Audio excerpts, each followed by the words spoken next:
Hey everyone, I am here at the beautiful home of my former client, Alexis Masso. I'm so excited for you to meet her and to hear about her coaching experience. Here we go.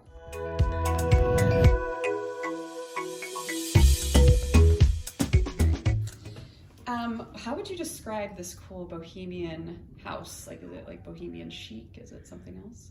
I probably maximalism. I got that term from the Jungalow. Have you ever heard of that blog? No. Her name, the designer's name is Justina Blakeney, and she calls her style maximalism.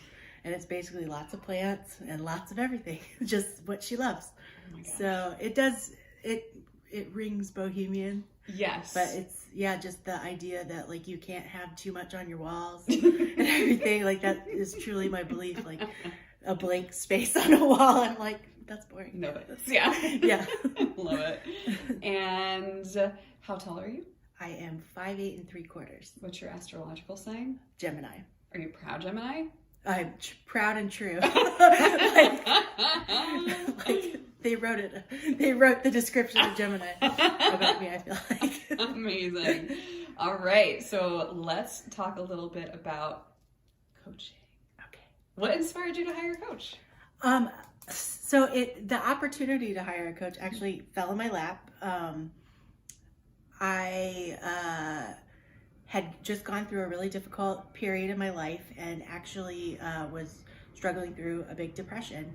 And this friend of mine who was seeing you at the time, can I say you, or should I talk about you as if like you're in the third person? Let's go with I think I can start from the top from this question too. Yeah, we can. Let's see. Is it better to say? That's a great question. I hadn't even thought about that. Let's just go with you, and then when I ask the question about Megan, you can do it in third person. Okay. If we get confused, yeah. So, Alex, as you're watching this, the time is 2:02, and we're gonna cut this piece out. All right, ready? Action. Okay. What inspired you to hire a coach? Well, I was going through kind of a difficult period in my life where I just couldn't really see the future. I would call it a full depression, and a good friend of mine was seeing you for her business, and you had offered her these, I guess, coupons around Christmas time for Essence calls.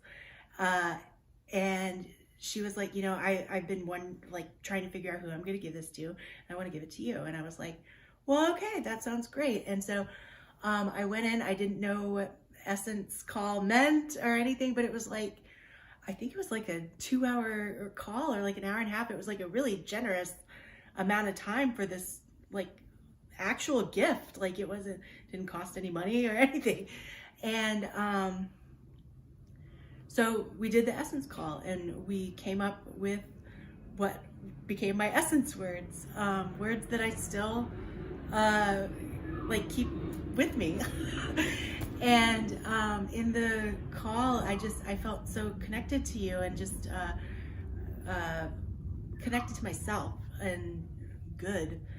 And I was kind of I felt like this place where I was trying to figure out what was next for me in terms of my individual growth, and also just what I wanted to do with my future and everything. And it was a fit. It was a perfect fit. And our big focal points became, because sometimes going in, you're not sure what they're going to be, but they became around money and self-love. So let's talk about both of those topics. What results did you see in your finances? I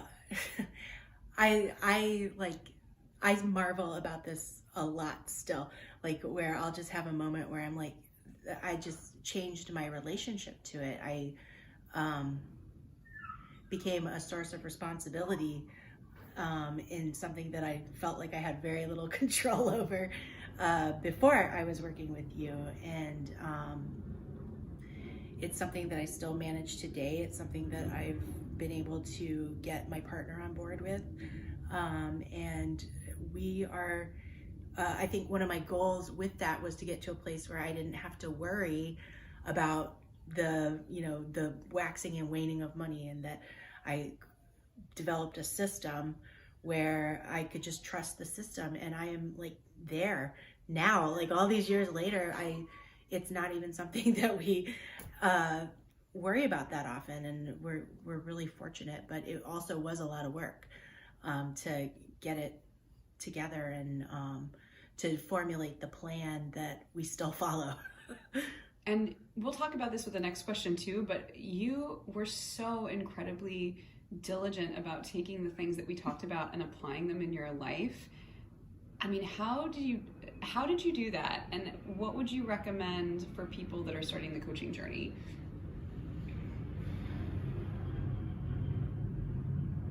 Well, I guess, I mean, I was ready to make changes and for myself, and I really trusted your ability to help me do that, to like root me on and help me uncover my own power.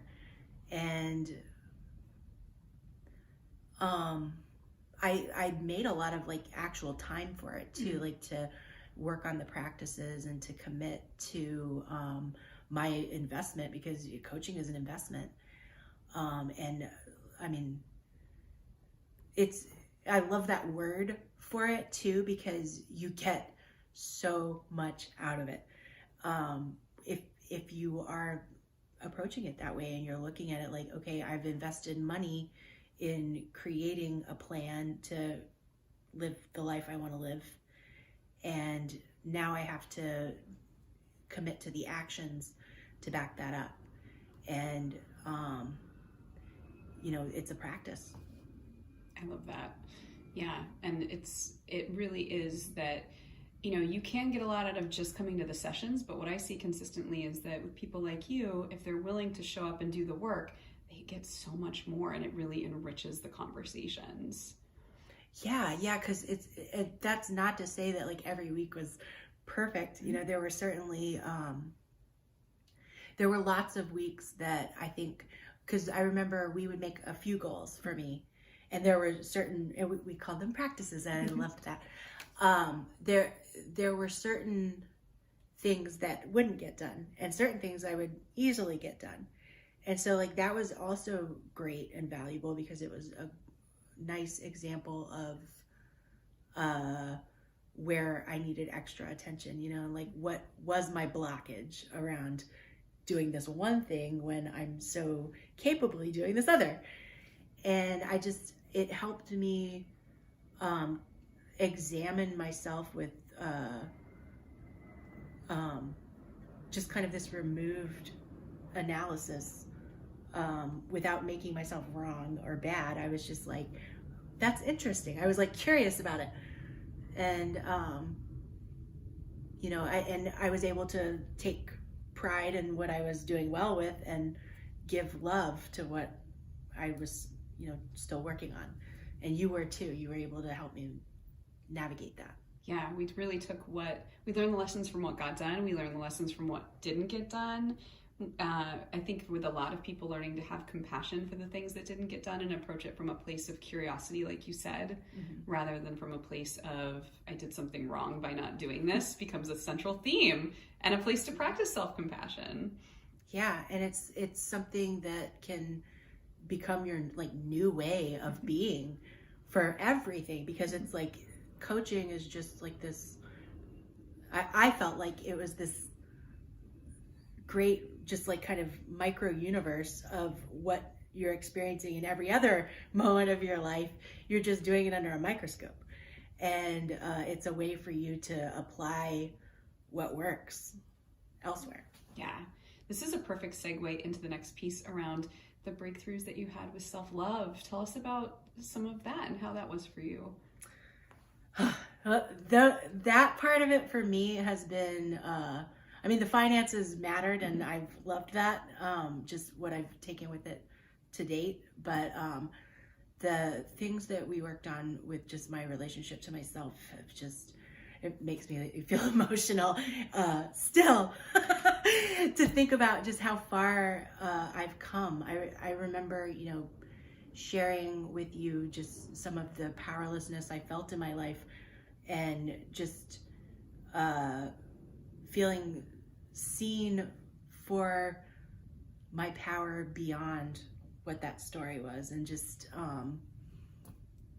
how it created, how working on that and like really bringing a lot of attention to the ways that I was undermining my own confidence helped me notice it and choose differently going forward, and create just an experience with myself that I enjoy having, and like a friendship with myself that is just really sustaining. And I still feel it now, you know, like just the ability to notice when I'm having a hard time and to love myself through it, and the way that my relationship with self-love changed, how it started with just, you know, things that I would do for myself, and like, you know, like taking a bath, or getting a manicure, and just kind of small things. And then now how it's evolved into big things, like speaking up even though I'm afraid to say something that will upset someone. I say it anyway because it's an act of self-love. Or just how it's changed for me to be something that has very little to do with things that I buy or gifts or things like that. And it's much more now about owning my full experience in the world, and owning my fullness as a human. Like even the things that before I wanted to change, now I can see their value. I could go on for like a really long time. So I think that's the nutshell though. Was there a moment when you realized, oh, coaching's making a difference? Yes. I was on a trip. You had shared with me at cause and at effect, that concept of being at cause versus being at effect, which is being either in a victim frame of mind if you're at effect, or being in a responsible, accountable, and powerful frame of mind being at cause. And I was on this trip, and I felt like I just was a victim. I felt like it wasn't going the way I expected, and I was upset, and it was a family trip, and I had this moment where I just really connected to that concept and transformed that trip from being this thing that I had dreaded and was not enjoying actively, and in a moment it became this thing that I enjoyed, and still see that trip as like this important moment on my coaching journey too, because it was like I felt like I understood that concept in a way that I still use, and I applied it. As you talk about it, I remember it. Like I remember you coming back and being like, I did it. It was like the 4th of July. Yeah. And it was massive. It was amazing to connect to my power like that in any given moment, and to realize that that's always available to me, and that's always available to all of us, and that it's not, you know, just some special thing that only I have to know about. Everyone can know about that. Yes, absolutely. And here's the awkward part where I'm going to talk about myself in third person. Let's do it. What's it like to work with Meg as a coach? It is incredible. Like she comes to the calls as just fully present and ready to serve. You know, she truly roots for you, and, you know, sees your fullness and potential in a moment that is a struggle and in a moment that is a joy, you know, and she sees the beauty in all of it. She talked a lot about perfect. She made me rethink what perfect meant, and that perfect, everything is perfect. And just what a beautiful spiritual notion that is, that, you know, nothing is ever going wrong. It's all what you need it to be, and it can all be valuable. And you just, it's a joy, a delight to work with someone like that, because she doesn't just say it, like she embodies it, and you can tell that from the experience, you know, that these aren't just things she's telling you to do. These are things that she has done for herself and things that she is doing and living. And to work with somebody who, you know, comes to the experience that way is in 110%. Not very many people do that. And so it just, to this day, she is just a treasure in my past and in my present. And she's a really special woman. And she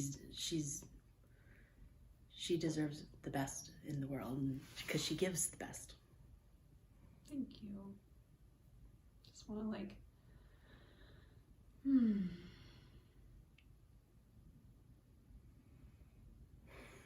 think I'll have to rewatch that a couple times.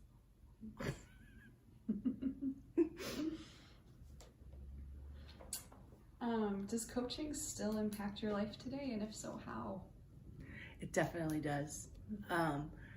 The things that we talked about and worked on, that some things have come full circle, where I was able to work through challenges that I often was bringing to our calls, and you know, they're not challenges anymore. And in some things are more ongoing, and that's, you know, life. But the biggest way is in that concept of perfection, kind of what I was saying a minute ago, that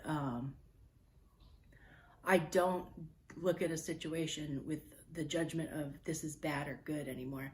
I look at it in terms of how I can alchemize it into something important, and that, you know, that's how you become resilient, and that's the growth mindset. And I learned that from coaching. I was somebody who did therapy before I did coaching. I did therapy for since I was 22, and now I'm almost 40. And in that short amount of time, because I think we worked together for not even a whole year. I don't think it was in that short amount of time.